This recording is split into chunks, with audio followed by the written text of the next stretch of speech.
The three price points are $399, $529, and $649. And the only difference between those is the amount of storage and the speed of the storage.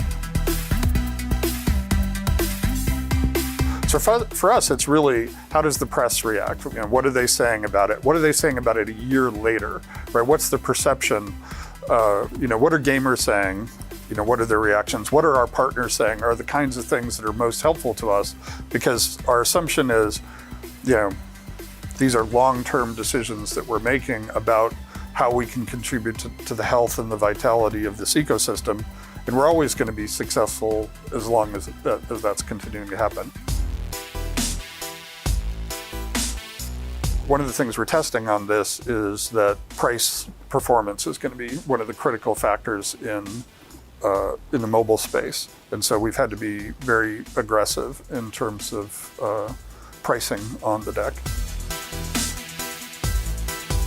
I want to pick this up and says, oh, it all works. Yeah. It's all fast. It's all, and then price point was secondary and painful, but that was pretty clearly a critical aspect to it. But the first thing was the performance and the experience.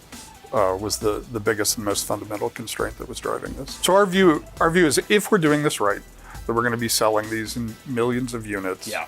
And it's clearly going to be establishing a product category that ourselves and other PC manufacturers are going to be able to participate in, and that's going to have long-term benefits for us.